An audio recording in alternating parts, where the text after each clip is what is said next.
Hey guys, what's up? It's Rorik here and welcome back to the channel. Today we're going to be talking about the previous episode of TABOO, which was actually the season 1 finale episode. It was episode 8, and if you haven't seen it, of course you probably want to click off the video and go watch it. But if you have watched the last episode, then I invite you to continue watching this video and hear what I have to say. So basically, what I was hoping for actually did happen, and the pace of the show just keeps going. It keeps getting faster, and it really just is. It's really great because the action picked up a couple of episodes ago and it just keeps going, and it's leaving us with a bit of a cliffhanger at the end. It's pretty big and it really does warrant a season 2 for the show, definitely. And I'm actually probably going to start off talking about that and then going kind of in reverse. It doesn't really matter, I guess. But basically, you know, we do see that James Delaney tells Atticus to raise the American flag, and he says to him that we're Americans. It's kind of mysterious as to what the true intention really here is, but perhaps the reason being is that maybe he's trying to start a revolution of his own, and perhaps, you know, we don't know everything about what went down in Africa with him, so we actually don't know what he actually wants to do. Perhaps he wants to build like an empire of his own, like a revolution resistance of his own, and maybe he's got, you know, friends in Africa that are willing to help him with that and, you know, push back the Americans and the English. We'll just have to wait and see. A lot of shooting and a lot of injuries happened in the last part of that episode, and it was crazy. I mean, it was one big massive action scene, and we see that Mr. Cholmondeley actually gets almost blown up. His face is literally ripped off by the end of the episode, and it is sad to see, but at least he's still alive. I'm pretty sure that is him, if I'm not mistaken at least, but I think that's him, and, you know, at least he's alive. Lorna is also alive, which is also a big relief. You know, I was, you know, secretly thinking deep inside that, you know, they couldn't just kill her off like that with a simple shot. You know, she was gonna die. She's a really important character, so she is alive, and that's good, and, you know, James is gonna take care of her. However, I don't know what happened to Helga, because she isn't there to be seen on the ship. As far as I remember, I didn't see her anywhere on there, so maybe she's just dead. Hopefully not, because I did like her character, so I hope she's not just, you know, poof, gone off the show. I hope she's still there, but perhaps one of you guys will be able to tell me that, because I'm really not too sure. I mean, she did get shot, but I don't know if she was dead. Hopefully not, though. Dumbarton got absolutely wrecked. He got freaking gutted by James, and he was hung, and he painted his James painted Dumbarton's head blue, and it was really funny, you know. And he stuck the document onto his chest. I think that was the document giving up, you know, Nuka Sound to the East India Company, I think it was. But yeah, it was a really satisfying death, and I didn't like Dumbarton at all, so I was, you know, really happy. I was cheering for James there, and I love the part that you'll be able to see this on screen now. I love the part when James interrupts him and he's like, "Pen," you know, and then I literally, for a second, I thought he was gonna, you know, actually sign the thing, but no, he goes ahead and takes out Dumbarton, which is very, very satisfying indeed for me, and I absolutely loved that part of the episode. Now, the whole deal with Strange and James was kind of funny and ironic, because, you know, Strange did make a deal with James. We all know how that went down, and Strange was saying how he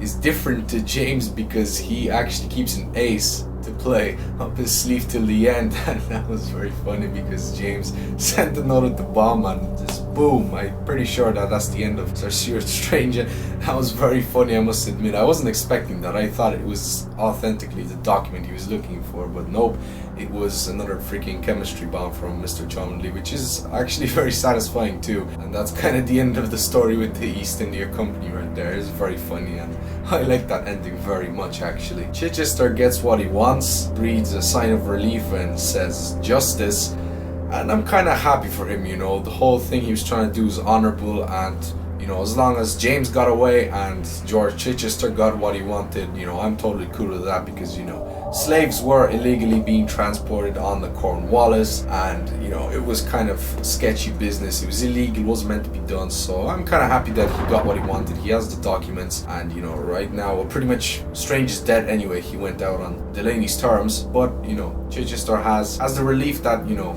he's got justice and the document to prove his theory of what went down, and he has fulfilled himself pretty much in acquiring those things, so that's cool, and I'm happy for him. Another big thing in the episode was Brace, and I didn't really think that was going to happen. I genuinely thought that Brace would, depart with James on the ship, but it did not happen, and you could see, the disappointment in Brace's eyes, and I mean, like, I don't know what to feel about Brace because he's still a kind of mysterious character. We don't know that much about him, We know he's a servant of the house, we know that he was the one who actually killed James's father to relieve him of his pain. Honestly, Brace looks like a very deeply troubled character, and I do feel for him, even though I don't know why, but just seeing him sad is, it makes me sad. It's kind of contagious. In the end, at least, I felt like he did find a little bit of happiness. I think, he was petting the dog and he was laughing away to himself. So I think in the end he feels alright, I think in the end he thought to himself that, all the troubles are gone,